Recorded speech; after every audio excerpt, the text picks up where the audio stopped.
तो hello examinees, कैसे हैं आप सब। लास्ट वीडियो में हमने कवर किया था magnetic effects of electric current. इस वीडियो में हम लेकर आ रहे हैं केमिस्ट्री का एक इम्पॉर्टेंट चैप्टर और केमिस्ट्री का फर्स्ट चैप्टर जिसका नाम है केमिकल रिएक्शन एंड इक्वेशन। इस चैप्टर में हम समझेंगे केमिकल रिएक्शन क्या होता है, केमिकल इक्वेशंस क्या होता है, क्या क्या प्रॉपर्टीज़ होते हैं केमिकल रिएक्शंस में और उस प्रॉपर्टीज़ का नाम क्या होता है, केमिकल रिएक्शंस के टाइप्स क्या होते हैं और उसके एग्जांपल्स, साथ में केमिकल रिएक्शन बैलेंस कैसे किया जाता है, ये सारी चीज़ हम जानेंगे इस वीडियो में। तो चलिए शुरू करते हैं हमारा पहला चैप्टर केमिस्ट्री का, केमिकल रिएक्शन एंड इक्वेशन। तो सबसे पहला बात ये आता है कि केमिकल रिएक्शन है क्या।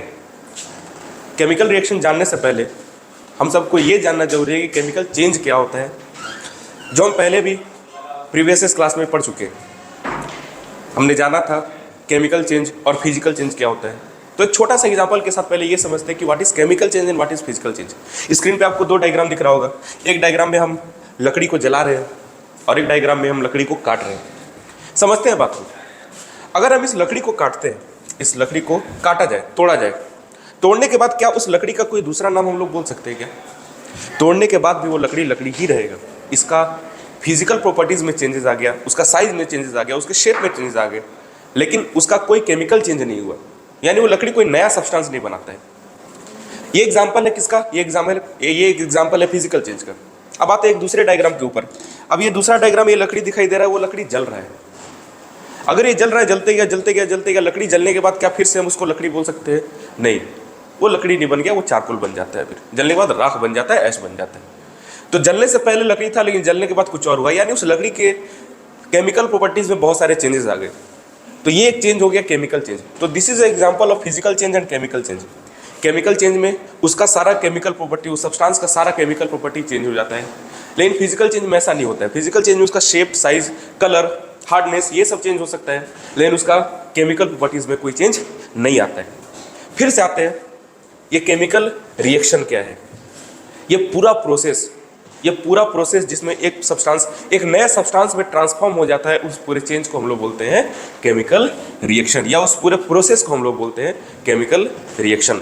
सिंपल सा बेसिक सा एक आइडिया था, बेसिक सा एक डेफिनेशन था कि a change in which a chemical property of a substance is change to form a new substance is known as chemical reaction. ये है हमारा टॉपिक, ये हमारा पहला टॉपिक जिसका नाम था केमिकल रिएक्शन। आइए आगे समझते हैं केमिकल रिएक्शन में और आगे क्या है, प्रॉपर्टीज क्या होता है केमिकल रिएक्शन का। Very very important point. Chemical reactions के क्या क्या प्रॉपर्टीज होंगे, उस प्रॉपर्टी को हमारे एनसीईआरटी बुक में एक छोटे से एग्जांपल के साथ दिखाया गया है। चलिए उस एग्जांपल लेते हैं, उस एग्जांपल का हम लोग एलिबोरेट करते हैं, उस एग्जांपल को समझते हैं। वो एग्जांपल में एक मैग्नीशियम का रिबन लिया गया। एक मैग्नीशियम का रिबन लेते हैं।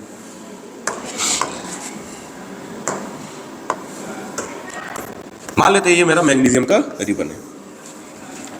इस रिबन को हमको जलाना है, लेकिन इस मैग्नीशियम रिबन को जलाने से पहले हम लोग इसके ऊपर सैंड पेपर से रबिंग करेंगे। सैंड पेपर से इसको रब करेंगे, रब with sand paper. The question ये है कि सैंड पेपर से हम इसको रब क्यों कर रहे हैं मैग्नीशियम रिबन को जलाने से पहले? Why we are rubbing it by sand paper? So इसका जवाब ये है कि जब भी हम मैग्नीशियम रिबन को ओपनली एयर में रखते हैं तो वो एयर के साथ एक्सपोज होकर अपने ऊपर एक मैग्नीशियम के ऑक्साइड का लेयर बना लेता है। अब ये ऑक्साइड का लेयर करता ही है कि मैग्नीशियम को जलने से रोकेगा, इसलिए सैंड पेपर से हम उसको रब कर उसके ऊपर का ऑक्साइड का लेयर को रिमूव कर लेते हैं। जैसे हमने मैग्नीशियम रिबन के ऊपर से सैंड पेपर चलाकर उसका ऑक्साइड का लेयर को रिमूव कर दिया, अब ये रिबन जो है, ये जो मैग्नीशियम रिबन है, ये जलने के लिए पूरी तरीके से तैयार है। अब मैग्नीशियम रिबन को हम लोग जलाते हैं, जैसे ही जलाएंगे, जैसे इसको हीट देंगे, यानी मैग्नीशियम रिबन को ऑक्सीजन के प्रेजेंस में हीट करेंगे। हीट करने के बाद वो क्या होगा, वो जलना शुरू होगा, लेकिन उसका ये एक खास बात ये होगी कि उसका जो फ्लेम होगा ये व्हाइट डेजलिंग फ्लेम में जलेगा। ये व्हाइट डेजलिंग फ्लेम में, जैसे हम लोग दिवाली में फुलझड़ी को जलाते हैं, सेम उसी तरीके से व्हाइट डेजलिंग फ्लेम में ये रिबन जलना शुरू होगा। जलने के बाद इसका जो राख आया, इसका जो ऐश आया, उसको हम कलेक्ट करेंगे चाइना डिश में।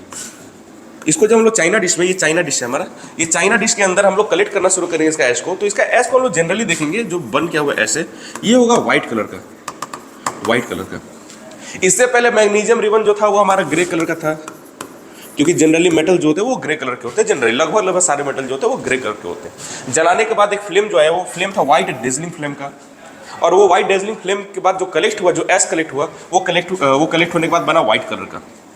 हमने क्या क्या नोटिस किया इस चीज में, हमने क्या क्या नोटिस किया? सबसे पहले तो हमने नोटिस किया कि एक वाइट डेजलिंग फ्लेम के साथ जल रहा है। उसके बाद मैग्नीशियम जिसका कलर ग्रे था, अब वो कलर चेंज होकर व्हाइट हो गया। यानी वो व्हाइट कलर क्या बना, एक छोटा सा रिएक्शन इसका लिख लेते हैं। मैग्नीशियम था, मैग्नीशियम को हमने जलाया ऑक्सीजन के प्रेजेंस में, तो बना मैग्नीशियम ऑक्साइड। यानी ये जो मेरा व्हाइट जो राख है, व्हाइट जो एस है, वो और कुछ नहीं बल्कि क्या है, मैग्नीशियम ऑक्साइड। यानी इसका प्रॉपर्टीज में बहुत सारे चेंजेस आए, ये पूरा प्रॉपर्टी चेंज हो गया। मैग्नीशियम का प्रॉपर्टी पूरी तरीके से चेंज हो गया। ये एक एग्जांपल है केमिकल रिएक्शन का। It is an example of chemical reaction, example of chemical reaction. तो समझते हैं केमिकल रिएक्शन का क्या क्या प्रॉपर्टी होता है। केमिकल रिएक्शन जब होता है किसी भी सब्सटेंस के ऊपर, तो सब्सटेंस में क्या क्या चेंजेस होते हैं। हो सकता है कुछ चेंजेस ऐसे हो जो सारे केमिकल रिएक्शन में कॉमन भी हो। तो समझते हैं पहला प्रॉपर्टी केमिकल रिएक्शन का, इसको मिटाकर पहला प्रॉपर्टी आता है मेरा change in state. Change in state, change in state क्या है? स्टेट हमको पता है 3 तरह के स्टेट होते हैं, एक्चुअली 5 तरह के स्टेट होते हैं, लेकिन जनरली हम लोग को 3 स्टेट के बारे में पढ़ना होता है, that is solid, liquid and gas. चौथे और 5वें होते हैं प्लाज्मा एंड बोस कंडेंसेट, जिसके बारे में 9th क्लास में हमने थोड़ा बहुत पढ़ा था। बट आते हैं एक्चुअल चेंज इन स्टेट में। चेंज इन स्टेट क्या कहता है? ये कहता है कि जब भी केमिकल रिएक्शन होगा, हो सकता है उस केमिकल रिएक्शन में जिसका केमिकल रिएक्शन हो रहा है, और जब केमिकल रिएक्शन हुआ उसके बाद उसका स्टेट में ही चेंज आ जाए। जैसे कि मेरे पास एक एग्जांपल है हाइड्रोजन का। हाइड्रोजन, उसको रिएक्शन कराते हैं ऑक्सीजन के साथ। जब हाइड्रोजन और ऑक्सीजन आपस में रिएक्ट करता है तो बनता है H2O, यानी कि वाटर। अब देखिए यहाँ पे स्टेट का क्या चेंजेस आया, यहाँ पे देखना पड़ेगा। स्टेट का ये चेंज आया कि हाइड्रोजन एक गैस है, हाइड्रोजन एक गैस है, ऑक्सीजन ये भी एक गैस है, लेकिन जब ये दोनों आपस में कंबाइन होते हैं, कंबाइन होने के बाद जो बनाते हैं वो बनाते हैं वाटर, जो कि एक लिक्विड है। अच्छा, बहुत सारे चेंजेस आप अपना डेली लाइफ के एग्जांपल में भी देख सकते हैं। बहुत सारे चेंजेस है जहाँ पे स्टेट का चेंजेस हो जाता है। तो ये एक पहला प्रॉपर्टी हो गया, that is change in state. आते हैं अपना दूसरा प्रॉपर्टी, और दूसरा प्रॉपर्टी लेते हैं हम लोग example, that is change in colour. Change in colour, change in colour. ये चेंज इन कलर क्या है? चेंज इन कलर, जैसे अभी हमने देखा था मैग्नीशियम जब रिबन बर्न किया था, तो मैग्नीशियम रिबन बर्न होने के बाद ग्रे कलर से बन जाता है व्हाइट कलर में मैग्नीशियम का ऑक्साइड। यहाँ पे कलर का चेंजेस आया। चलिए एक और एग्जांपल के साथ समझते हैं। जैसे कि मेरे पास एक सॉल्यूशन है, और उस सॉल्यूशन है सोडियम सल्फेट का। सोडियम सल्फेट का, इस सोडियम सल्फेट का एक्वा सॉल्यूशन, यानी पानी में जब इस सोडियम सल्फेट को मिलाएंगे और इसको मिलाते हैं पानी में, और पानी में मिलाने के बाद उस सोडियम सल्फेट का सॉल्यूशन को एक और सॉल्यूशन के साथ मिलाते हैं, और उस सॉल्यूशन का नाम है बेरियम क्लोराइड। बेरियम क्लोराइड, उस सॉल्यूशन का नाम है बेरियम क्लोराइड। जब इस सॉल्यूशन को आपस में मिलाएंगे, ये दोनों सॉल्यूशन ट्रांसपेरेंट कलर का होता है। एक्चुअल में ये दोनों सॉल्ट जो है वो सॉल्ट, ये आयोनिक सॉल्ट्स हैं, वो सॉल्ट्स व्हाइट कलर के होते हैं, लेकिन जब ये पानी में घुलते हैं तो ये ट्रांसपेरेंट कलर के बन जाते हैं। लेकिन जब दोनों को आपस में मिलाएंगे तो एक व्हाइट कलर का सॉल्यूशन हमको मिलता है। उस व्हाइट कलर का सॉल्यूशन के बारे में आगे में पढ़ेंगे, लेकिन अभी तक हमको बस ये जानना है कि क्या कलर में चेंजेस आते हैं। जी हाँ, कलर में चेंजेस आते हैं। यानी जब ये ट्रांसपेरेंट कलर का था, दोनों ट्रांसपेरेंट कलर का था, लेकिन जब दोनों को आपस में मिलाते हैं तो एक व्हाइट कलर का सॉल्यूशन बनता है। तो हाँ, जब केमिकल रिएक्शन होता है तो उसका एक प्रॉपर्टी ये भी है कि वो चेंज करता है किसमें, कलर में। तो सेकेंड प्रॉपर्टी हो गया चेंज इन कलर। आते हैं अपना थर्ड केमिकल प्रॉपर्टीज के ऊपर। चेंज इन स्टेट हो गया, चेंज इन कलर हो गया। उसके बाद आते हैं evolution of gas. Evolution of gas, हाँ, इवोल्यूशन ऑफ गैस यानी कोई केमिकल रिएक्शन ऐसा भी हो सकता है जहाँ पे रिएक्शन होने के बाद नया गैस फॉर्म होता है, गैस बनता है, गैस रिलीज होता है। जैसे कि एग्जांपल लेते हैं, जैसे मेरे पास एक मेटल है जिसका नाम है जिंक। जिंक को एक एसिड के अंदर मिलाते हैं, और वो एसिड का नाम है, चलिए मान लेते हैं HCl, हाइड्रोक्लोरिक एसिड। जब भी हम लोग जिंक को हाइड्रोक्लोरिक एसिड के साथ मिलाएंगे तो वहाँ पे एक रिएक्शन चालू होगा, और वो रिएक्शन में हम देखेंगे कि मेरे पास एक सॉल्ट बनता है जिसका नाम है, जो कि अभी जानना जरूरी नहीं, वो बाद में समझना है, लेकिन फिर भी अभी देख लेते हैं क्या बनता है, वो जिंक क्लोराइड। लेकिन उसके साथ साथ एक गैस भी रिलीज होगा, और वो व्हाइट कलर का गैस होगा हाइड्रोजन, गैस होगा हाइड्रोजन। तो ये भी एक चेंजेस आ गया। ये चेंज क्या आया, यहाँ पे हाइड्रोजन गैस का फॉर्मेशन होता है। हाइड्रोजन गैस का फॉर्मेशन होता है। यहां पर इवोल्यूशन ऑफ गैस हो गया। इसके बाद एक और प्रॉपर्टी है और इस प्रॉपर्टी का नाम है formation of precipitate. Formation of precipitate. Formation of precipitate क्या होता है, उससे पहले यह जानना जरूरी है कि प्रिसिपिटेट क्या होता है। प्रिसिपिटेट एक ऐसा इनसॉल्युबल सब्सटेंस है जब दो सॉल्ट का एक्वा सॉल्यूशन को आपस में मिलाने के बाद बनता है। मतलब दो ऐसे सॉल्यूशंस थे मेरे पास जो कि पूरी तरीके से घुल चुके थे, लेकिन जब दोनों को आपस में मिलाते हैं तो मेरे पास दो नया कंपाउंड बनता है, जिसमें एक कंपाउंड ऐसा होगा जो कि सॉलिड हो जाता है, यानी लिक्विड से सॉलिड बन गया। जाहिर सी बात है ये चेंज इन स्टेट से ही रिलेटेड है। हाँ जी हाँ, ये चेंज इन स्टेट से ही रिलेटेड है, लेकिन इसमें ये तय होता है कि वो जो चेंज इन स्टेट होगा वो सॉलिड ही होगा। वो सॉलिड इनसॉल्युबल सब्सटेंस जब बनता है उसी को हम लोग, उस सब्सटेंस को हम लोग प्रिसिपिटेट बोलते हैं और उस पूरे रिएक्शन को बोलते हैं प्रिसिपिटेशन रिएक्शन। और इस तरह का जो रिएक्शन होता है उसका प्रॉपर्टी को बोलते हैं फॉर्मेशन ऑफ प्रिसिपिटेशन। तो ये प्रॉपर्टीज है हमारा, देख लीजिएगा, change in state, change in colour, evolution of gas, formation of precipitate. ये था हमारा केमिकल प्रॉपर्टीज। एक और चीज जानना जरूरी है, और वो जानना जरूरी है कि केमिकल रिएक्शन में कुछ ऐसी चीजें होते हैं, केमिकल रिएक्शन कुछ ऐसा होता है जिसमें टेम्परेचर का भी चेंजेस आते हैं, टेम्परेचर भी चेंज होते हैं। कभी कभी टेम्परेचर बहुत ज़्यादा इंक्रीज कर जाते हैं, कभी कभी टेम्परेचर डिक्रीज कर जाते हैं, यानी या तो टेम्परेचर वो इंक्रीज कर रहा है। यहाँ पे एक प्रॉपर्टी वो भी छूट गया, चेंज इन टेम्परेचर। चलिए देख लेते हैं, change in temperature, change in temperature, change in temperature, यानी टेम्परेचर का भी चेंजेस आता है। यानी सपोज कीजिए आप लोगों ने देखा होगा कहीं आसपास पानी के अंदर चूना डाला जाता है, और जैसे पानी के अंदर चूना डालते हैं वो पानी थोड़ा थोड़ा खौलने लगता है, धीरे धीरे गर्म हो जाता है। हुआ क्या? हुआ ये कि पानी जो पहले ठंडा हुआ करता था उसका टेम्परेचर बदल गया, वो पानी गर्म हो गया। यहाँ पे टेम्परेचर का चेंजेस आया है। यानी यहाँ पर ये भी देख सकते हैं कि जिंक और जिंक के अंदर हम लोग जब एसिड के अंदर जब हम लोग जिंक डालते हैं, इस केस में हाइड्रोजन जब रिलीज हुआ, यहाँ पर भी चेंज इन टेम्परेचर हुआ। टेम्परेचर क्या हुआ? इंक्रीज कर गया अचानक से। तो एक और प्रॉपर्टी ये हम लोग लिख लेते हैं, that is change in temperature. अब ये चेंज इन टेम्परेचर और केमिकल रिएक्शन में दो चीज और होगा। ये सारे केमिकल रिएक्शन में दो चीज हो सकता है, या तो हो सकता है इंक्रीज इन टेम्परेचर,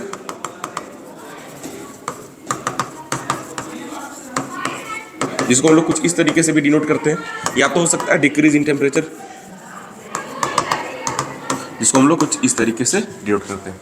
कभी कभी कोई ऐसा केमिकल रिएक्शन होता है जिसमें टेम्परेचर इंक्रीज कर जाता है कभी कभी, यानी ये कह सकते हैं कुल मिलाकर, अगर कोई केमिकल रिएक्शन टेम्परेचर को इंक्रीज कर रहा है, हीट को इंक्रीज कर रहा है, हीट दे रहा है, उस तरह का केमिकल रिएक्शन को हम बोलते हैं एक्सोथर्मिक,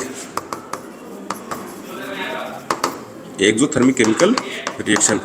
मतलब एक ऐसा केमिकल रिएक्शन जिससे हीट रिलीज हो रहा है, हीट बाहर आ रहा है, हीट रिलीज हो रहा है। एग्जांपल, बेस्ट एग्जांपल ये है, यहाँ पे हीट बाहर आ रहा है, हीट रिलीज हो रहा है, उसको हम लोग बोलते हैं एक्सोथर्मिक, एग्जिट हो रहा है, हीट एग्जिट हो रहा है। लेकिन कोई केमिकल रिएक्शन ऐसे भी है जो हीट को ऑब्जर्व करते हैं, हीट को ऑब्जर्व करते हैं। जैसे मान लेते हैं फोटोसिंथेसिस। फोटोसिंथेसिस में हो क्या रहा है, एक प्लांट जो है वो क्या लेता है, सबसे पहले तो कार्बन डाइऑक्साइड और वाटर के प्रेजेंस में वो लेता है सनलाइट को। तो सनलाइट एक तरह से उसको क्या दे रहा है, हीट दे रहा है, हीट ऑब्जर्व कर रहा है वो। जैसे कि मान लेते हैं कि CO2 और H2O के प्रेजेंस में जब केमिकल रिएक्शन होगा तो प्लांट बनाता है ग्लूकोज, ये तो सबको पता है, C6H12O6, ये तो आप लोगों ने बायोलॉजी में पढ़ा होगा। और साथ में जो गैस रिलीज करता है वो गैस होता है O2, यानी ऑक्सीजन गैस। इस केस में कार्बन डाइऑक्साइड और O2 के साथ साथ ये जो प्लांट है वो प्लांट सनलाइट ले रहा है, प्लांट सनलाइट ले रहा है, यानी वो हीट ऑब्जर्व कर रहा है। तो केमिकल रिएक्शन में दो चीज हो सकता है, या तो हीट रिलीज करे या तो हीट ऑब्जर्व करे। जब वो हीट रिलीज करता है तो उसको बोलते हैं एक्सोथर्मिक, लेकिन जब वो हीट ऑब्जर्व करेगा उसको हम लोग बोलेंगे endothermic, endothermic chemical reaction. Endothermic chemical reaction, heat release होना, एक्सोथर्मिक हीट को रिलीज कर रहा है यानी हीट एग्जिट हो रहा है तो एक्सोथर्मिक, हीट ऑब्जर्व हो रहा है तो इंडोथर्मिक। ये याद रखिए, ये 2 पॉइंट हमेशा याद रखिए। कभी कभी एक्टिविटी बेस्ड क्वेश्चन जो बोर्ड में आते हैं उसमें एक एक्टिविटी दिया होता है और उस एक्टिविटी में ये पूछ लेता है कि क्या वो हीट को रिलीज कर रहा है या वो हीट को ऑब्जर्व कर रहा है। अगर वो हीट को रिलीज कर रहा है तो इस केमिकल रिएक्शन को क्या बोलेंगे। तो ये सारे पॉइंट्स आपको लिखने होंगे, एग्जाम में बहुत हेल्प करेंगे। तो ये चीज याद रखना है, change in state, change in colour, evolution of gas, formation of precipitation and change in temperature. आते हैं अपना अगला topic that is chemical equation, and उस केमिकल इक्वेशन में राइटिंग केमिकल इक्वेशन, यानी केमिकल इक्वेशन को हम लोग लिखते कैसे। अभी आपको बहुत सारे एग्जांपल दिए थे, जैसे कि आपको दिए थे कि जिंक प्लस HCl बना ZnCl2 प्लस H2। आखिर मैं ये सब लिख कैसे पाया, आखिर ये क्या प्रोसेस है जिसके तहत इस इक्वेशन को लिखा जाता है। उससे पहले जानना ये जरूरी है कि ये है क्या, ये केमिकल इक्वेशन होता क्या है। तो केमिकल इक्वेशन को समझने के लिए एक बेसिक सा चीज समझिए, जैसे कि कुछ चेंज हो रहा है। जैसे कि एग्जांपल लिए थे लकड़ी का ही, लकड़ी जलने से पहले और लकड़ी जलने के बाद ये क्या कंप्लीट प्रोसेस हुआ, उस प्रोसेस को लिखने का तरीका होता है केमिकल इक्वेशन। उस प्रोसेस को जब एलिमेंट्स और कंपाउंड के फॉर्म में लिखते हैं, that is our chemical equation. जैसे कि सपोज करते हैं कि मेरे पास एक रिएक्टेंट है A, एक रिएक्टेंट है A मान लेते हैं, उसके साथ एक और चीज का रिएक्टेंट, एक और रिएक्टेंट को मिलाते हैं जिसका नाम है B, और ये दोनों रिएक्टेंट आपस में मिलकर एक नया सब्सटेंस देते हैं C। अब यहाँ पे देखिएगा ये क्या है, ये है क्या, अभी बताया मैंने कि A और B क्या है, रिएक्टेंट है। रिएक्टेंट मतलब ये सब रिएक्ट करने वाले हैं। ये एरो दिखाता है कि रिएक्शन हो रहा है, और यहाँ पे जो लास्ट में फाइनली जो सब्सटेंस निकल कर आया है वो है हमारा प्रोडक्ट। ये क्या है, रिएक्टेंट, और ये है मेरा प्रोडक्ट, और ये है रिएक्शन। ये जो लिखने का तरीका होता है इसी को हम लोग बोलते हैं केमिकल इक्वेशन। तो यहाँ पे A, B और C के जगह पे लिखते क्या है, उस सब्सटेंस के मॉलिक्यूल्स, उस सब्सटेंस के एलिमेंट्स या कंपाउंड्स के मॉलिक्यूल्स को हम लोग लिखते हैं। जैसे कि वाटर, जैसे कि हाइड्रोजन, एग्जांपल दिए थे कि हाइड्रोजन और ऑक्सीजन, ये H2 और O2। ये H2 और O2 लिखने का कारण, हाइड्रोजन तो H होता है, तो हाइड्रोजन H, वो H जो हम लोग डिनोट करते हैं, H2 क्यों लिखते हैं, H क्यों नहीं लिखते, क्योंकि H एटम होता है और दो H मिलकर बनाते हैं एक मॉलिक्यूल्स, किसका, एलिमेंट जिसका नाम है हाइड्रोजन। तो किसी भी एलिमेंट्स के या किसी भी कंपाउंड्स के मॉलिक्यूल्स को हम लोग लिखते हैं जो रिएक्शन होने वाला है या जो प्रोडक्ट बनकर तैयार हो गया। जैसे कि H2 प्लस O2 बनता है H2O। ये बेसिक सा एग्जांपल मैं हमेशा यूज करता हूँ कि ये सबको समझ में आता है, और इसी के साथ हम लोग आगे और टफ रिएक्शंस पे भी जाएंगे। हालांकि टफ कुछ नहीं है, समझने का खेल है, समझ गए तो सारा चीज लीजिए। तो ये हाइड्रोजन और ऑक्सीजन, हाइड्रोजन और ऑक्सीजन जो है, H2 जो है वो हाइड्रोजन का मॉलिक्यूल्स है, O2 जो है वो ऑक्सीजन का मॉलिक्यूल्स है। जब बनते हैं H2O तो H2O वाटर के मॉलिक्यूल्स है। इस तरीके से जब हम लोग किसी भी सब्सटेंस का रिएक्शन को लिखते हैं तो यही बनता है मेरा chemical equation. So chemical equation is basically a way of writing a chemical reaction, a way of writing a chemical reaction by representing it with the molecules of different elements and its compound. तो chemical reaction में क्या क्या react करते हैं, तो chemical reaction में या तो एलिमेंट्स और या फिर कंपाउंड के मॉलिक्यूल्स रिएक्ट करके अगेन या तो एलिमेंट या तो कंपाउंड बनाते हैं, लेकिन उसका प्रॉपर्टीज चेंज होगा। रिएक्टेंट और प्रोडक्ट दोनों का प्रॉपर्टी चेंज होगा, अलग अलग होगा। ये तो हम लोग पहले भी जान चुके हैं। फिर से आते हैं केमिकल रिएक्शन में, राइटिंग केमिकल रिएक्शन में क्या क्या लिखते हैं, अलग अलग तरीका होता है लिखने का। जैसे कि कुछ कुछ चीज, छोटा छोटा चीज नोट करना है। जैसे कि फॉर एग्जाम्पल यहाँ पे यहाँ पे लिए कैल्शियम, क्या ये कैल्शियम, कैल्शियम का ऑक्साइड लेते हैं, कैल्शियम ऑक्साइड, जिसको हम लोग बोलते हैं क्विक लाइम। क्या बोलते हैं इसको, क्विक लाइम। चूना को हम लोग मिक्स करते हैं पानी के अंदर, H2 पानी के अंदर, चूना को पानी के अंदर मिलाते हैं। अब ये बताइए, आप चूना को जब पानी के अंदर मिलाएं तो जाहिर सी बात है टेम्परेचर में चेंज आएगा, बोलिए हाँ या ना आएगा। बनाएगा क्या, क्या नया सब्सटेंस बना, तो जो नया सब्सटेंस बना वो है मेरा स्लैग्ड लाइम, और इसी को बोलते हैं calcium hydroxide, CaOH whole twice. ये क्या है, ये है मेरा क्विक लाइम, ये है मेरा वाटर, ये है मेरा slagged lime.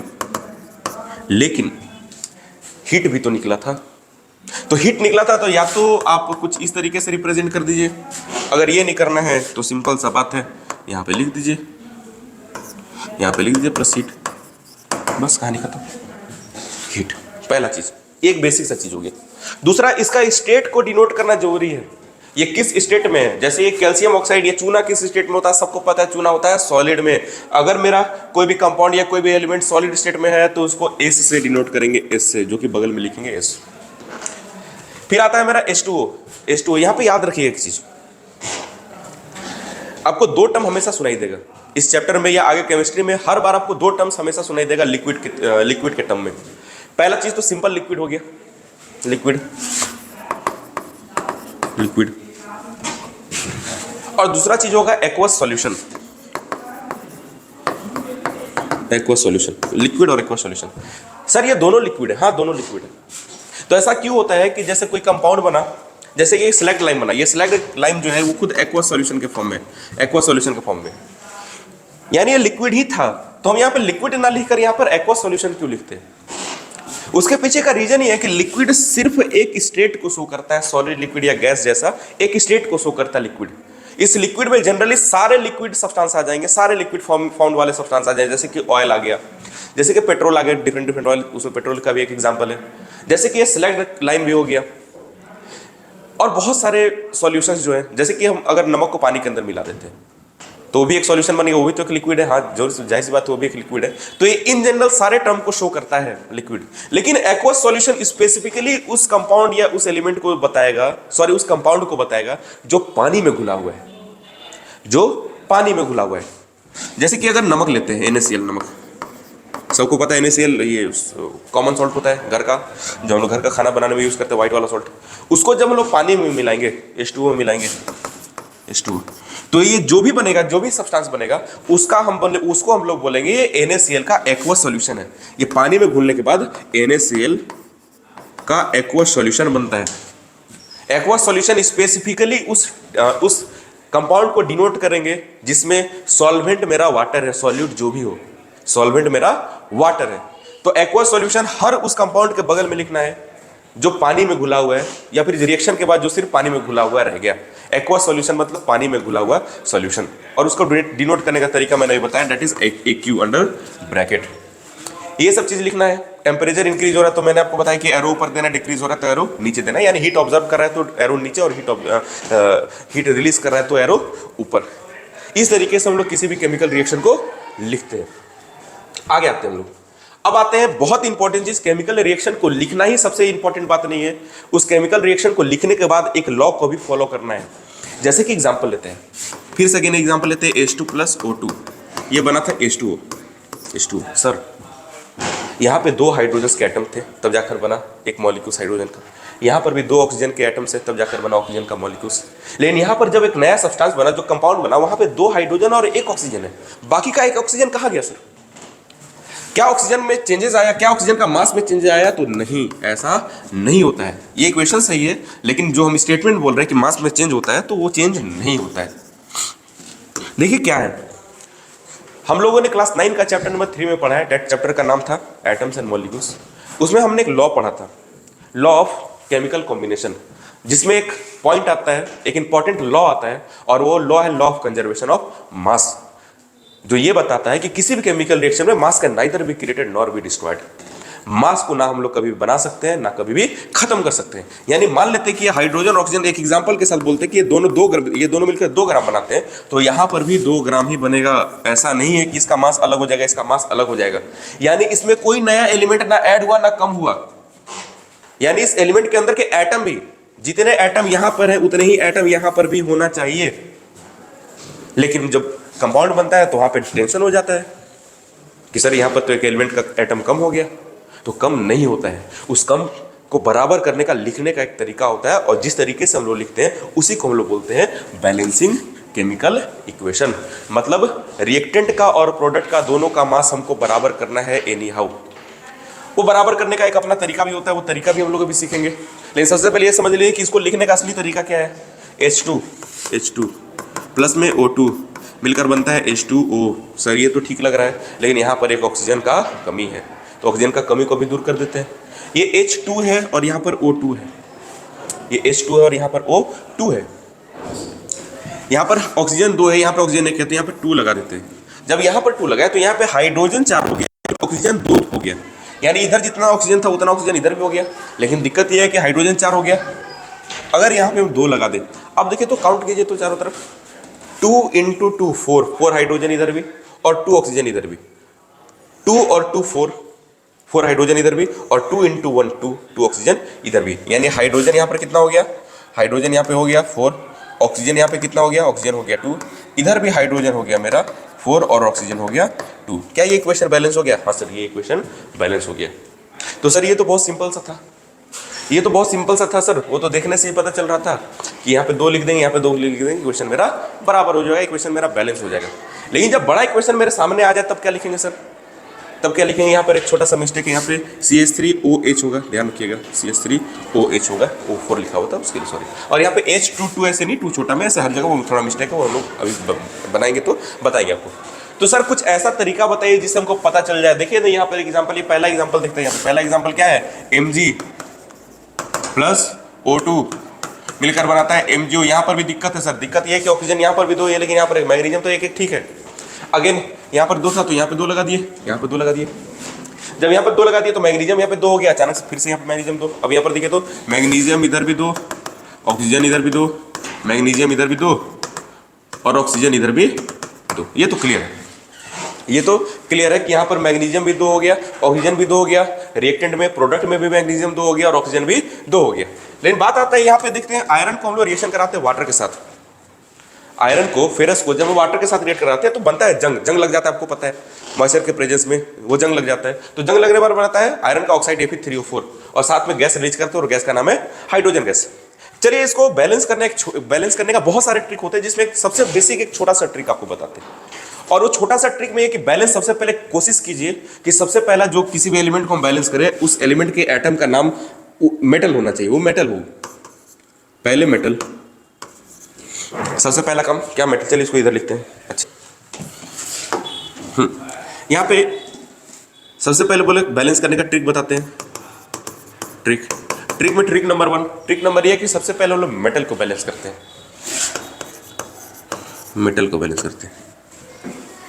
Trick number 2, non metal को, सर मेटल और नॉन मेटल यही तो 2 होते हैं, तो इसमें ट्रिक का क्या बात था? ट्रिक का बात ये है कि जब आप नॉन मेटल को बैलेंस करेंगे तो उस नॉन मेटल में आप ऑक्सीजन और हाइड्रोजन को नहीं देखेंगे, except oxygen and hydrogen. Hydrogen और ऑक्सीजन के अलावा जितने भी नॉन मेटल है आप उसको पहले बैलेंस करेंगे, उसके बाद आप बैलेंस करेंगे ऑक्सीजन को अगर बचा तो, और जब बात वहां तक भी नहीं बनता है तो उसके बाद हम लोग बैलेंस करते हैं हाइड्रोजन को।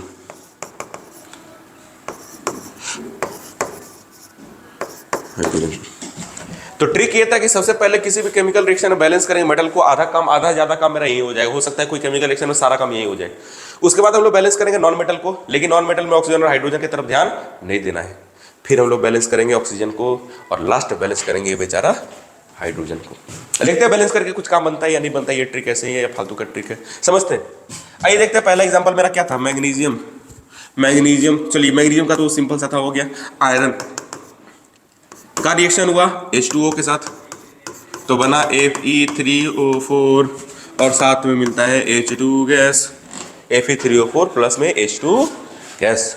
देखिए तो आयरन यहाँ पे 3 है, मेटल यहाँ पे आयरन ही हमको दिखाई दे रहा है सिर्फ, शायद आपको कुछ और दिखाई दे रहा है, बोलिए नहीं, यहाँ पे सिर्फ क्या है, आयरन है। आयरन इधर 3 है, आयरन इधर 3 है, लेकिन बेचारा आयरन इधर 1 है। तो मेरे ट्रिक के हिसाब से, हमारे ट्रिक के हिसाब से सबसे पहला चीज जिसको बैलेंस करना है वो है मेटल। मेटल को बैलेंस कर देते, उधर 3 है तो इधर भी 3 कर देते, चलिए 3 हो गया 3। चलिए मेटल का कहानी खत्म। अब आते हैं मेटल के बाद नॉन मेटल। क्या ऑक्सीजन और हाइड्रोजन के अलावा दूसरा कोई नॉन मेटल है? नहीं है सर। फिर आते हैं ऑक्सीजन की तरफ। ऑक्सीजन यहाँ पे कितना है? यहाँ पे ऑक्सीजन है 1 और यहाँ पे ऑक्सीजन है 4। ऑक्सीजन तो गड़बड़ है, यहाँ पे ऑक्सीजन 1 है और यहाँ पे ऑक्सीजन 4 है, अगेन यहाँ पे गड़बड़ हो गया। तो फिर से अब किसको बैलेंस करना है? ऑक्सीजन को बैलेंस करना है। तो यहाँ पे 4 ऑक्सीजन है तो यहाँ पे 4 लगा दिए, 4 लगा दिए। अब 4 लगाने के बाद देखेंगे ऑक्सीजन यहाँ पे 4 हो गया, यहाँ पे 4 हो गया, ऑक्सीजन का काम खत्म हो गया। लेकिन दिक्कत आ गया हाइड्रोजन के साथ। हाइड्रोजन के साथ दिक्कत यह है कि यहाँ पे 4 2 8 हाइड्रोजन हो गया और यहाँ पे सिर्फ 2 ही ऑक्सीजन है। तो रूल के हिसाब से ऑक्सीजन के बाद किसको बैलेंस करना? हाइड्रोजन को। तो हाइड्रोजन यहाँ पे 8 है तो यहाँ पे 2 है, तो 4 को 2 से मल्टीप्लाई कर दिया तो 4 2 8। ये हो गया हमारा इक्वेशन बैलेंस। सिंपल सा था, सिंपल सा। पहले मेटल को बैलेंस किए, फिर नॉन मेटल, ऑक्सीजन और हाइड्रोजन के अलावा कुछ था ही नहीं तो उसको स्किप कर दिए, फिर ऑक्सीजन को बैलेंस किया, ऑक्सीजन को बैलेंस करने के बाद हाइड्रोजन को बैलेंस किए। तो देखिए तो क्या यहाँ पे आयरन 3 है? क्या इधर भी आयरन 3 है? जी हाँ, इधर भी आयरन 3 है। क्या ऑक्सीजन इधर 4 है? क्या ऑक्सीजन इधर भी 4 है? जी हाँ 4 है। क्या मेरे पास हाइड्रोजन यहाँ 4 2 8 है? सॉरी, हाइड्रोजन 8 है। क्या इधर भी 8 है? हाँ इधर भी 8 है। तो ये क्वेश्चन पूरी तरीके से बैलेंस हो चुका है और उम्मीद है आपको समझ में आ रहा होगा। फिर आते हैं अपना तीसरा एग्जांपल, CO यानी कार्बन मोनोऑक्साइड। CO मिटा देते हैं, इसको मिटा देते हैं।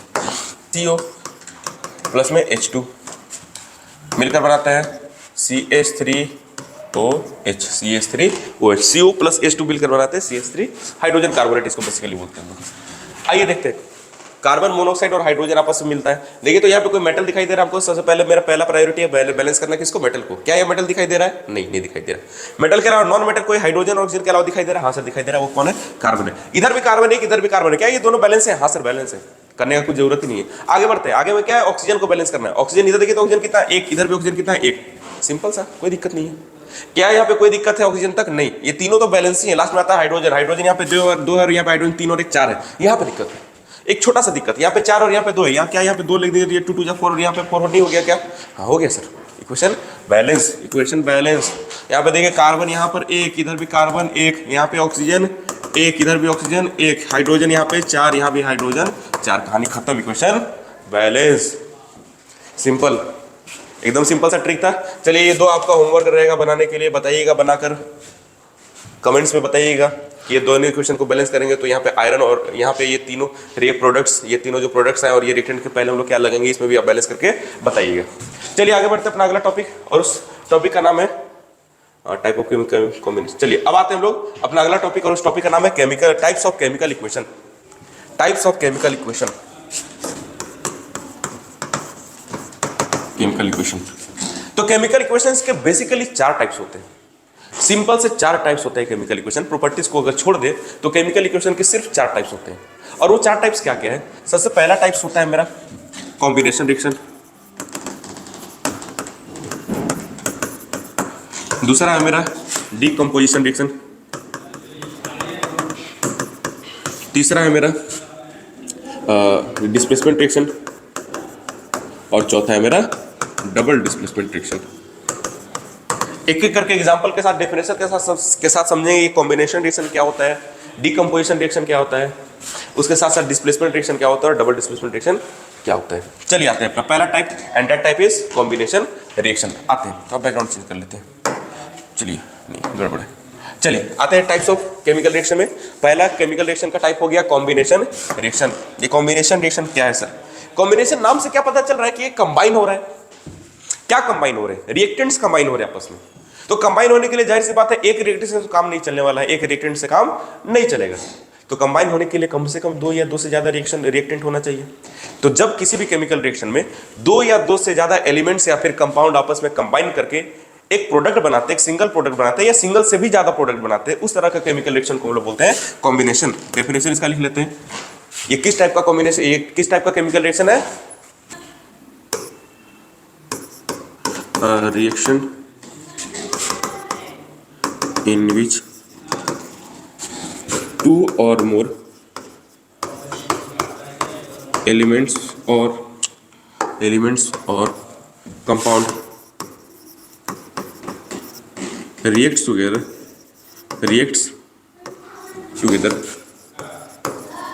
to form product. A reaction in which 2 or more elements or compounds react together to form a compound. Compound को बनाने के लिए जब 2 या 2 से अधिक रिएक्शन आपस में कंबाइन होते हैं और कंबाइन होने के बाद एक सिंगल प्रोडक्ट देते हैं, उसको हम लोग बोलते हैं केमिकल रिएक्शन। उसको हम लोग बोलते हैं कॉम्बिनेशन रिएक्शन। एग्जांपल, अभी जस्ट इसका बात कर रहे थे हम लोग। इसका नाम है, आप लोग से जल्दी से बताइए इसका नाम क्या है? इसका नाम है क्विकलाइम। क्विकलाइम। अब ये क्विकलाइम क्या करता है? रिएक्ट करता है वाटर के साथ, H2O। क्विकलाइम, अगेन ये क्विकलाइम किसके साथ रिएक्ट करेगा? वाटर के साथ, H2O के साथ। अच्छा आप सब देख पा रहे होंगे यहाँ पर, क्या यहाँ पर एक ही रिएक्टेंट है? नहीं सर, यहाँ पे 2 रिएक्टेंट है। एक रिएक्टेंट मेरा ये हो गया, ये मेरा दूसरा रिएक्टेंट हो गया।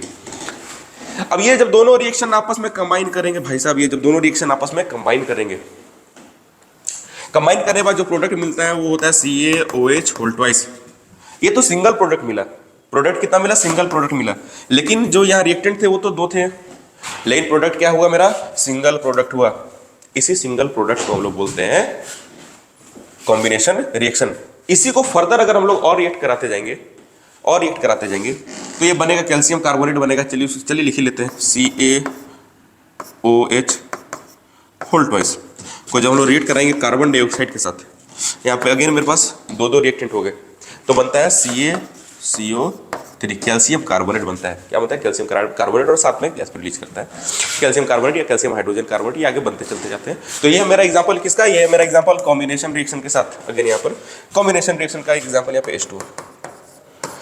इसी का फर्दर एनसीईआरटी में एक पॉइंट दिया हुआ है जिसको हमने बता दिया। चलिए, ये है मेरा कॉम्बिनेशन रिएक्शन का एग्जांपल। समझ में आया कॉम्बिनेशन रिएक्शन क्या होता है? अब अपना अगला रिएक्शन की तरफ बढ़ते हैं और मेरा अगला रिएक्शन है, चलिए इसका बैकग्राउंड चेंज कर लेते हैं। ये अगला रिएक्शन मेरे पास thermal decomposition reaction, decomposition reaction आते हैं इसके ऊपर। क्या मेरा? Decomposition reaction. अब यहाँ पे आपको 3 तरह का रिएक्शन दिख रहा होगा, यानी जाहिर सी बात है ये 3 इसका टाइप होगा डिकम्पोजिशन रिएक्शन का। पहला थर्मल, दूसरा इलेक्ट्रोलाइटिक और तीसरा फोटोलाइटिक। समझेंगे ये इलेक्ट्रोलाइटिक ये थर्मल और ये फोटोलाइटिक क्या, उससे पहले समझ लेते हैं कि ये डिकम्पोजिशन रिएक्शन होता क्या है। डिकम्पोजिशन रिएक्शन, चलिए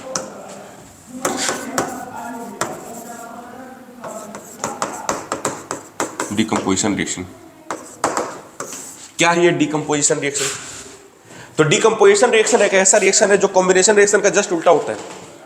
यहाँ पे एक प्रोडक्ट डिकम्पोज करता है एक रिएक्टेंट डिकम्पोज करता है 2 या 2 से अधिक प्रोडक्ट में, यानी when single compound reacts to form 2 or more than 2 products, इसी को हम लोग बोलते हैं डिकम्पोजिशन रिएक्शन। जैसे कि एग्जांपल लेते हैं लीड नाइट्रेट का। Lead nitrate PbNO3 2। इसको जब हम लोग हीट करेंगे, तो हीट करने के बाद जो रिएक्टेंट जो प्रोडक्ट बनेगा वो लीड ऑक्साइड के साथ बनेगा मेरा NO2 प्लस में O2। यहाँ पे देखिए मेरे पास एक सिंगल रिएक्टेंट है, लेकिन ये सिंगल रिएक्टेंट आपस में बाद में जाकर 3-3 प्रोडक्ट देता है। तो क्या एक रिएक्टेंट 3-3 प्रोडक्ट दिया? हाँ दिया। इस तरह का केमिकल रिएक्शन को हम लोग बोलेंगे डिकम्पोजिशन रिएक्शन। क्या बोलेंगे इसको? Decomposition reaction. आते हैं डिकम्पोजिशन रिएक्शन का 3 टाइप होता है। डिकम्पोजिशन रिएक्शन का कितने टाइप होते हैं? 3 टाइप होते हैं। डिकम्पोजिशन रिएक्शन का 3 टाइप क्या क्या हो गया? एक होता है thermal decomposition reaction. Thermal decomposition reaction के बाद आता है मेरा इलेक्ट्रोलाइसिस या इलेक्ट्रोलाइटिक डिकम्पोजिशन रिएक्शन, और फिर आता है फोटोलाइटिक या फोटोलाइसिस डिकम्पोजिशन रिएक्शन। समझिएगा ये 3 टाइप्स किसके बेसिस पे है? तो ये 3 टाइप्स उस चीज के बेसिस पे है जिसके कारण ये रिएक्शन पॉसिबल हो रहा है। जैसे कि आता है मेरा थर्मो का मतलब ही होता है हीट, यानी इस केस में जो रिएक्शन हो रहा है वो हीट के कारण हो रहा है। किसके कारण हो रहा है? हीट के कारण हो रहा है। फिर आते हैं इलेक्ट्रोलाइसिस नाम से पता चले इलेक्ट्रिसिटी के कारण हो रहा है या फिर करंट के कारण। और तीसरा आता है फोटोलाइटिक, फोटो का मतलब होता है सनलाइट, तो यहाँ पे सनलाइट के कारण हो रहा है। किसके कारण हो रहा है? सनलाइट के कारण। पहला थर्मल, दूसरा इलेक्ट्रोलाइटिक और तीसरा फोटोलाइटिक। याद रखना है थर्मल मतलब हीट के कारण, फोटोलाइटिक मतलब सनलाइट के कारण और इलेक्ट्रोलाइटिक मतलब करंट के कारण। ये चीज भूलना नहीं है। यहाँ पे जैसे हमने देखा,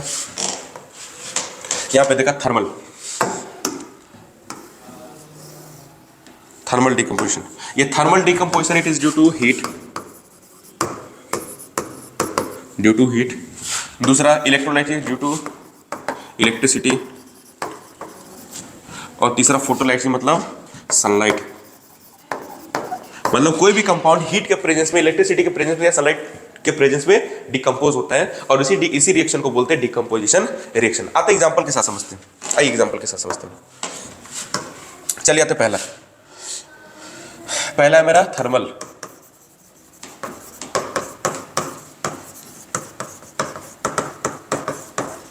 डिकम्पोजिशन रिएक्शन। डेफिनेशन बता चुके हैं, फिर भी एक बार लिख देते हैं। Thermal decomposition when a compound decomposes in the presence of heat,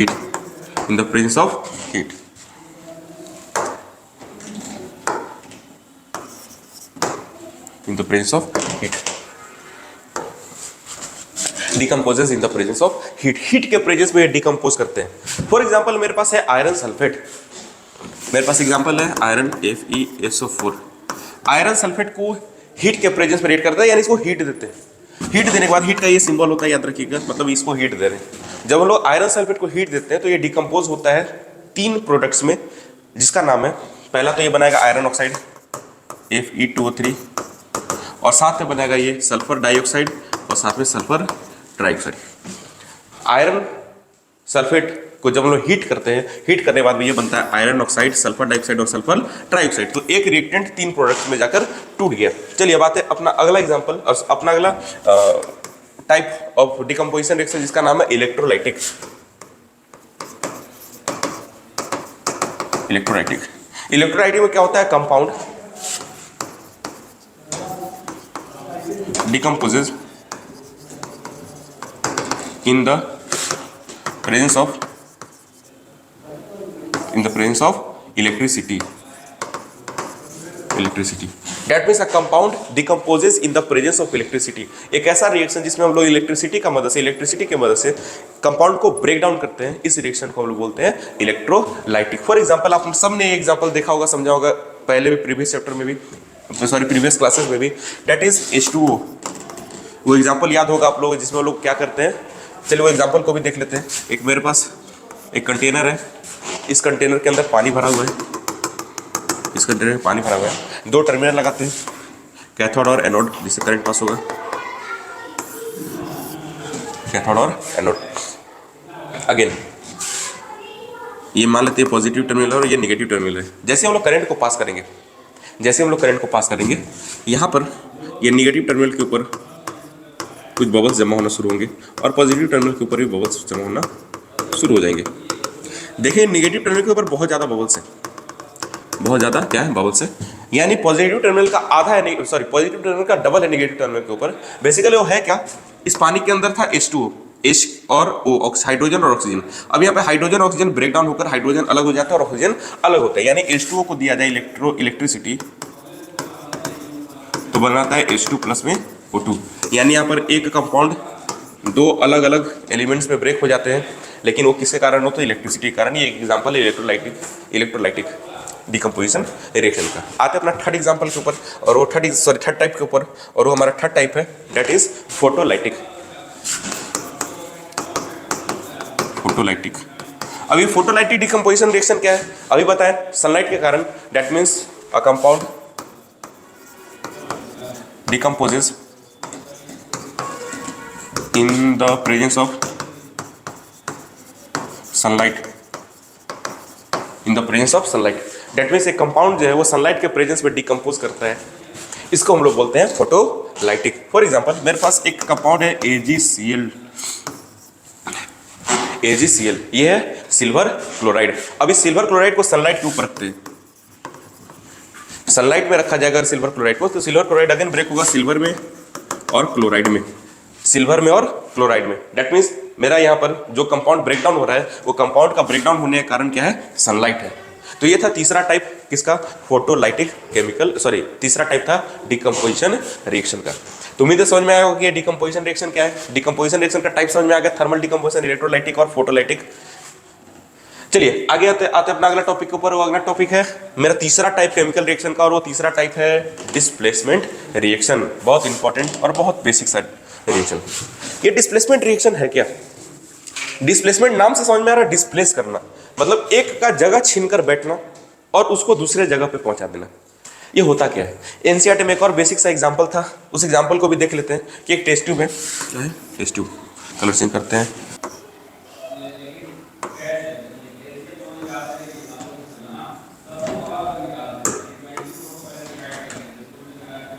ये मेरे पास 2 टेस्ट ट्यूब है, ठीक है। चलिए दोनों एक ही टेस्ट ट्यूब लेते हैं, और इस टेस्ट ट्यूब के अंदर हम लोग पानी डाल के इसके अंदर कॉपर सल्फेट मिलाते हैं। इसके अंदर हम लोग क्या भर देते हैं, पानी भर देते हैं। इसके अंदर हम लोग भर देते हैं पानी।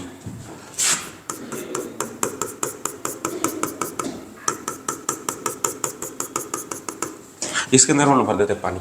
और ये पानी ऐसा ब्लू क्यों दिखा है, इसलिए पानी का कलर ब्लू होता है, नहीं ऐसा कुछ नहीं है। इसके अंदर हम लोग मिलाए हुए हैं एक सॉल्यूशन, और उस सॉल्यूशन का नाम है कॉपर सल्फेट। उस कंपाउंड का नाम है कॉपर सल्फेट। इसके अंदर मिला हुआ है कॉपर सल्फेट। अच्छा, अब ये बात हमको बहुत अच्छे से पता है कि अगर किसी भी कंपाउंड को पानी के अंदर मिला देते हैं और वो पानी में घुल जाता है तो यानी वो कंपाउंड एज अ सॉल्यूट काम करता है, तो इस पूरे सॉल्यूशन को बोलते हैं एक्वस सॉल्यूशन। यानी ये जो कॉपर सल्फेट जो इसके अंदर मिल गया, तो ये जो सॉल्यूशन बन गया, ये बन गया कॉपर सल्फेट का एक्वस सॉल्यूशन। ठीक है, यहाँ तक किसी को दिक्कत नहीं। इसके अंदर एक नेल डालते हैं, कांटी डालते हैं, कांटी को डाल दिए इसके अंदर, हम लोग एक नेल को डाल दिए, इसके अंदर एक नेल डाला हुआ है, ठीक है, कांटी डाला हुआ है, ध्यान दीजिएगा। इसके अंदर एक नेट डाले हुए थे, कुछ देर के लिए छोड़ देते हैं। जैसे कुछ देर के बाद देखेंगे, यहाँ पे देखेंगे तो इसके ऊपर एक ब्राउन कलर का लेयर जमना शुरू हो जाता है, इसके ऊपर एक ब्राउन कलर का लेयर जमना शुरू हो जाता है। और ये सॉल्यूशन है, ये सॉल्यूशन जब जो ब्लू हुआ करता था, अब वो धीरे धीरे ग्रीनिश बनते जा रहा है, अभी ग्रीनिश सॉल्यूशन बनते जा रहा है। हुआ क्या, कुछ तो चेंजेस आया यहाँ पर, कुछ तो चेंजेस आया। अब उसको एज ए इक्वेशन रिप्रेजेंट करके देखते हैं क्या हो रहा है। उसको एज ए इक्वेशन रिप्रेजेंट करके हम लोग देखते हैं कि हुआ क्या। मेरे पास कॉपर सल्फेट का एक्वस सॉल्यूशन था, इसके अंदर हम लोग एक कांटी डालते हैं जो कि आयरन से बना हुआ रहता है। जब ये दोनों, इसका कलर क्या था, इसका कलर था ब्लू, इसका कलर था ब्लू। जब ये दोनों आपस में रिएक्ट करता है, तो रिएक्ट करने के बाद जो मेरे पास एक नया कंपाउंड बना जो ग्रीन कलर का सॉल्यूशन के साथ बनने लगा था, उसका नाम था आयरन सल्फेट। और जो ब्राउन कलर का लेयर डिपॉजिट हो रहा था उस कांटी के ऊपर, उसका नाम था कॉपर। ध्यान से देखिएगा, ये भी एक्वस सॉल्यूशन है। ये ब्राउन कलर का जो लेयर जम रहा था वो सॉलिड था, ये भी सॉलिड हो गया। ध्यान से देखिएगा हुआ क्या, और यही सॉल्यूशन ग्रीन कलर का था। ध्यान से देखिए, पूरा एक्टिविटी को डायरेक्ट उठा के बोर्ड के क्वेश्चन पेपर में रख दिया जाता है और उस एक्टिविटी का सारा डिटेल पूछा जाता है, इसलिए ये एक्टिविटी समझाना इंपॉर्टेंट है। यहाँ पे मेरे पास कॉपर सल्फेट था, कॉपर सल्फेट, और ये आयरन था। अब यहाँ पर क्या होता है कि आयरन इस कॉपर सल्फेट का जगह छीन लेता है। ये बाद में बताएंगे क्यों छीन लेता है, वो हमारे अगले chapter metals and non metal में। अभी ये जानना जरूरी नहीं है कि क्यों छीन लेता है, अभी बस ये जानना जरूरी है कि छीन लेता है जगह। और कॉपर बेचारों को बाहर निकाल देता है। सल्फेट के साथ हो गया आयरन और कॉपर हो गया अकेला। इस रिएक्शन को हम लोग बोलते हैं डिस्प्लेसमेंट रिएक्शन। इस रिएक्शन को हम लोग बोलेंगे डिस्प्लेसमेंट रिएक्शन। अच्छा, इसका डेफिनेशन पूछा जाए तो क्या होगा, डेफिनेशन क्या हो गया इसका डेफिनेशन? डेफिनेशन ये है कि बेसिकली हुआ ये कि कॉपर लेस रिएक्टिव था आयरन से, बेचारा आयरन से कॉपर लेस रिएक्टिव था। तो when less reactive, when sorry less नहीं more reactive, when more reactive element displaces less reactive element in a chemical reaction to form a compound। जब more reactive element less reactive element को displace कर देता है compound बनाने के लिए, उस पूरे रिएक्शन को हम लोग बोलते हैं डिस्प्लेसमेंट रिएक्शन। समझ में आया? डिस्प्लेसमेंट रिएक्शन, बेसिक सा डिस्प्लेसमेंट रिएक्शन का एक एग्जांपल के साथ समझ लिए। अब आते हैं हमारा अगला point, that is double displacement reaction. भाई साहब, ये डबल डिस्प्लेसमेंट रिएक्शन है। डबल डिस्प्लेसमेंट रिएक्शन क्या होता है? ये डिस्प्लेसमेंट से जाहिर सी बात है मिलता जुलता है, डिस्प्लेसमेंट से ये रिएक्शन मिलता जुलता है। इसमें क्या होगा कि डिस्प्लेसमेंट रिएक्शन में जैसे हुआ था कि कॉपर को अकेला छोड़ दिया गया था, इसमें किसी भी एलिमेंट को अकेला छोड़ा नहीं जाएगा। ये आपस में एक्सचेंज कर लेंगे, किसी को निकालने के बजाय ये आपस में एक्सचेंज कर लेंगे। सपोज कीजिए कि मेरे पास एक मेरे क्लास में बहुत सारे बच्चे बैठे हुए थे, उसमें एक बहुत होशियार बन रहा था और बाकी सब एवरेज थे। उस होशियार बच्चे को क्लास से बाहर निकाल दिए और एक एवरेज बच्चा को क्लास में लेकर आ गए। ये था मेरा डिस्प्लेसमेंट। लेकिन उस होशियार बच्चे को जब क्लास के बाहर निकाले तो होशियार बच्चा का जो जहां से एक बच्चा आया था उसी क्लास में उसको भी डाल दिए। अब क्या हुआ, उस क्लास में जो एक जगह खाली हुआ था वो मेरे क्लास का बच्चा चला गया और उस क्लास का बच्चा मेरे क्लास में आ गया, ये एक्सचेंज हो गया। इस तरह का रिएक्शन को हम लोग बोलेंगे डबल डिस्प्लेसमेंट। यहाँ पे दो बार डिस्प्लेसमेंट हो रहा है, एक मेरे क्लास में हो रहा है, एक सामने वाले क्लास में हो रहा है। एग्जाम्पल कैसा समझते हैं? एग्जाम्पल हम लोग थोड़ा देर पहले हम लोग जब चैप्टर को स्टार्ट कर रहे थे वहाँ पे हम लोग एक एग्जाम्पल का डिस्कशन किए थे। चलिए एग्जाम्पल कैसा समझते हैं?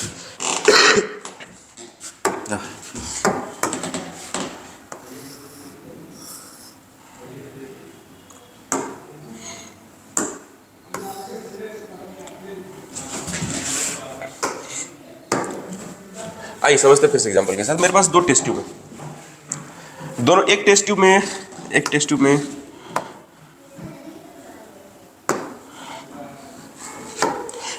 हम लोग डालते हैं सोडियम सल्फेट, एक टेस्ट ट्यूब में डालते हैं बैरियम क्लोराइड, एक टेस्ट ट्यूब में सोडियम सल्फेट और दूसरे टेस्ट ट्यूब में बैरियम क्लोराइड। लेकिन ये दोनों पानी में मिला हुआ है तो बन गया दोनों का एक्वस सॉल्यूशन, एक्वस सॉल्यूशन। इसका ये बन गया एक्वस सॉल्यूशन, समझिएगा, दोनों का बन गया एक्वस सॉल्यूशन, ध्यान दीजिएगा। अब दोनों को हम लोग आपस में मिलाते हैं, दोनों को एक और टेस्ट ट्यूब मिला दिए,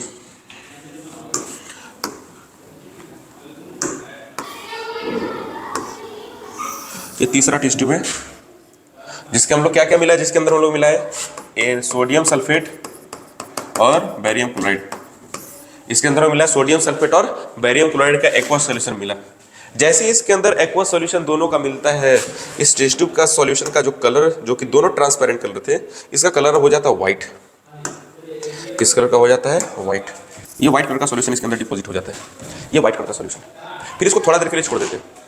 थोड़ा देर के लिए जब छोड़ेंगे तो एक सेडिमेंटेशन प्रोसेस होता है जिसके अंदर क्या होता है, कोई भी इनसॉल्युबल सब्सटेंस नीचे बढ़ जाता है और पानी ऊपर आ जाता है।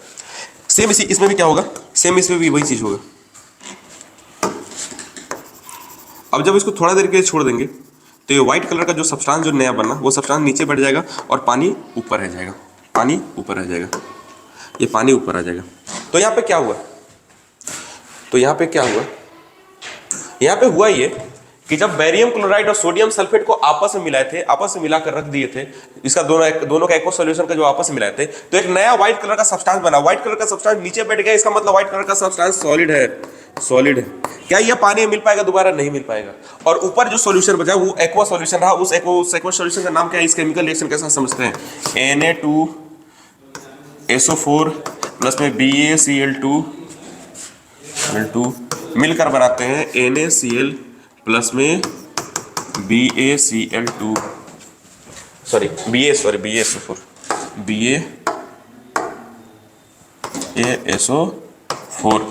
BaSO4। तो ये सोडियम क्लोराइड, ये जो पानी ऊपर जो जमा है वो और कुछ नहीं, सोडियम क्लोराइड है NaCl, और नीचे व्हाइट प्रिसिपिटेट बन गया, ये सॉलिड सब्सटेंस बन गया। ये क्या है मेरा? Barium sulphate. यहां पर एक सॉलिड और एक लिक्विड सब्सटेंस बना। ध्यान दीजिएगा, इस रिएक्शन को हम लोग बोलते हैं डबल डिस्प्लेसमेंट रिएक्शन। सबसे पहली बात, यहाँ पे डबल डिस्प्लेसमेंट हो रहा है। यहाँ पे देखिए सोडियम चला गया क्लोरीन के साथ और सल्फेट चला गया बैरियम के साथ। क्या यहाँ पे डबल रिएक्शन हुआ? क्या यहाँ पे एक्सचेंज इन आयंस हुआ? यहाँ पे क्या हो गया? एक्सचेंज इन आयंस, एक्सचेंज इन आयंस। यहाँ पे आयंस का एक्सचेंज हो गया। देखिए यहाँ पे सोडियम आयंस चला गया यहाँ पे क्लोरीन के साथ, और बैरियम आयंस चला गया यहाँ पर किसका? सल्फेट के साथ। यहाँ इसी रिएक्शन को बोलते हैं डबल डिस्प्लेसमेंट रिएक्शन। ध्यान देने वाली बात ये है कि व्हाइट कलर का जो नया सब्सटेंस बना, ये व्हाइट कलर का जो नया सब्सटेंस बन रहा है यहाँ पर, वो व्हाइट कलर का सब्सटेंस सॉलिड है। और इससे पहले आपको स्टार्टिंग में बताए थे कि जब दो एक्वस सॉल्यूशन में एक नया सॉलिड सब्सटेंस बन जाता है जो कि इनसॉल्युबल होता है वाटर में, उसको हम लोग बोलते हैं प्रिसिपिटेट। क्या बोलते हैं उसको? और इस पूरे रिएक्शन को हम लोग बोलेंगे प्रिसिपिटेशन रिएक्शन। क्या बोलेंगे इसको? प्रिसिपिटेशन। यानी डबल डिस्प्लेसमेंट रिएक्शन ही प्रिसिपिटेशन रिएक्शन है।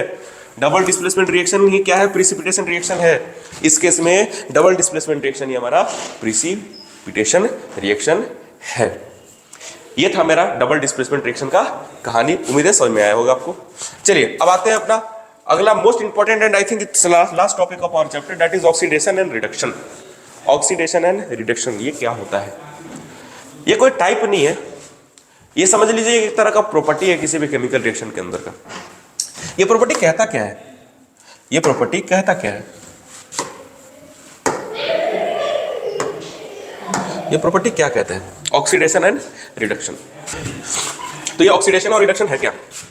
कभी भी केमिकल रिएक्शन के अंदर कोई कंपाउंड या तो ऑक्सीजन को गेन करे या तो हाइड्रोजन को लूज करे,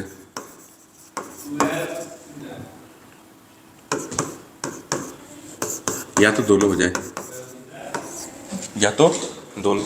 इसके साथ साथ इलेक्ट्रॉन्स का भी कहानी होता है, या तो इलेक्ट्रॉन्स को ये डोनेट करते हैं, तो वो बात वो लोग समझेंगे, वो भी समझने का जरूरत नहीं है। इसमें गेन किसका हो रहा है? ऑक्सीजन का। लॉस किसका हो रहा है? हाइड्रोजन का। या तो दोनों हो रहा है। किसी भी केमिकल रिएक्शन में या तो कोई भी कंपाउंड या तो ऑक्सीजन को गेन करता है या तो हाइड्रोजन को लूज करता है या तो दोनों करता है। इस तरह का रिएक्शन को हम लोग बोलेंगे ऑक्सीडेशन। क्या बोलेंगे उसको? ऑक्सीडेशन। इसका जस्ट उल्टा, या तो ये ऑक्सीजन को लॉस करे, ऑक्सीजन का क्या हुआ? लॉस हुआ, या तो हाइड्रोजन गेन करे, या तो दोनों हो जाए।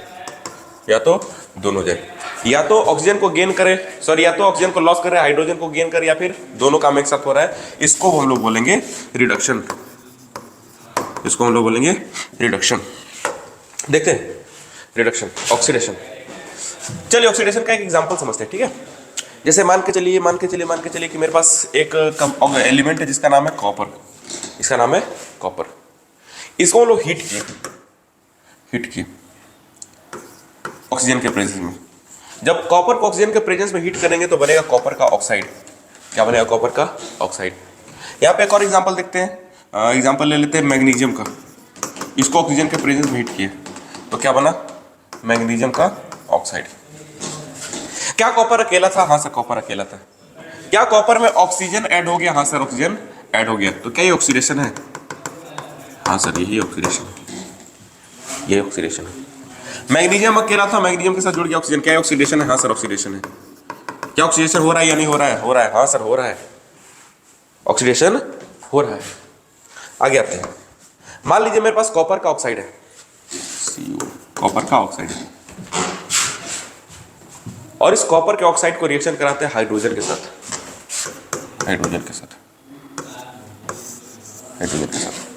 जब कॉपर के ऑक्साइड को हाइड्रोजन के साथ रिएक्ट कराएंगे तो यहां पर बनेगा कॉपर प्लस में H2O, कॉपर साथ में H2O।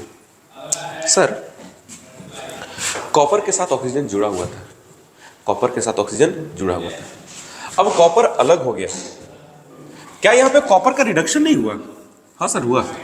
ऑक्सीजन का रिमूवल हुआ या नहीं हुआ? हाँ सर, हुआ। तो ये कौन सा रिएक्शन हो गया? रिडक्शन। ये हो गया रिडक्शन। क्या हो गया? रिडक्शन। लेकिन हाइड्रोजन के साथ कुछ जुड़ा भी सर। यस, हाइड्रोजन के साथ कुछ जुड़ भी रहा है। यहाँ पे देखेंगे हाइड्रोजन के साथ क्या जुड़ा? ऑक्सीजन जुड़ा। क्या जुड़ा? ऑक्सीजन। हाइड्रोजन के साथ जुड़ता है ऑक्सीजन। जब हाइड्रोजन के साथ ऑक्सीजन जुड़ता है, इस केस में हाइड्रोजन ऑक्सीडाइज कर रहा है, यानी ये हो गया ऑक्सीडेशन। ये क्या हो गया? ऑक्सीडेशन। समझ में आया बात? ये बन गया हमारा ऑक्सीडेशन। यहाँ पे देखिए एक साथ हो रहा है रिडक्शन और एक साथ हो रहा है ऑक्सीडेशन। रिडक्शन और ऑक्सीडेशन। फिर से बोलिए, रिडक्शन और ऑक्सीडेशन। अगर किसी भी केमिकल रिएक्शन में रिडक्शन और ऑक्सीडेशन दोनों एक साथ हो रहा हो, उस तरह का केमिकल रिएक्शन को हम लोग बोलते हैं रेडॉक्स रिएक्शन। Redox reaction. क्या बोलते हैं उसको? Redox reaction. यानी ऑक्सीडेशन और रिडक्शन दोनों एक साथ हो रहा हो, उसको हम लोग बोलते हैं रेडॉक्स रिएक्शन। अच्छा, एक चीज, यहां पे कॉपर का रिडक्शन करा कौन रहा है? यानी कॉपर का ऑक्सीजन छीना कौन? ये हाइड्रोजन छीना। कौन छीना? हाइड्रोजन। इसको हम लोग बोलेंगे रिड्यूसिंग एजेंट। क्या बोलेंगे इसको? Reducing agent. रिड्यूसिंग एजेंट वो एलिमेंट है जो कि किसी भी कंपाउंड का रिडक्शन करा रहे हैं। अच्छा, यहां पर कॉपर ऑक्साइड था, कॉपर ऑक्साइड से बन गया कॉपर, यानी ये क्या बन गया? यानी यहां पे ये जो मेरा कॉपर ऑक्साइड है, ये बन गया मेरा ऑक्सीडाइजिंग एजेंट। यानी यहां से ऑक्सीजन बाहर चला गया, ऑक्सीजन यहां से हाइड्रोजन के पास जा रहा है, यानी ये बना ऑक्सीजन देने वाला, इसीलिए बन गया ऑक्सीडाइजिंग एजेंट। सिंपल सा भाषा में याद रखना है, जिस कंपाउंड का रिडक्शन हो रहा है वो होता है ऑक्सीडाइजिंग एजेंट, और जिस कंपाउंड का या एलिमेंट का ऑक्सीडेशन हो रहा है वो हो जाता है मेरा रिड्यूसिंग एजेंट। याद रखना है, रिडक्शन याद रखना है, ऑक्सीडेशन याद रखना है। जब दोनों रिएक्शन एक साथ हो रहा है उसको हम लोग बोलते हैं रेडॉक्स रिएक्शन। इसको याद रखना है। ये था हमारा इस चैप्टर का आखिरी टॉपिक। उम्मीद है आपको ये चैप्टर अच्छे से समझ में आया हो, और जो भी चैप्टर का आपको वन शॉट वीडियो चाहिए होगा जरूर कमेंट में बताइएगा। हम सारे चैप्टर्स को कवर करने वाले हैं बोर्ड से पहले। तब तक के लिए नेक्स्ट वीडियो में हम लोग मिलते हैं। Thank you. चैनल को लाइक, सब्सक्राइब और शेयर वीडियो को जरूर कीजिएगा। Thank you.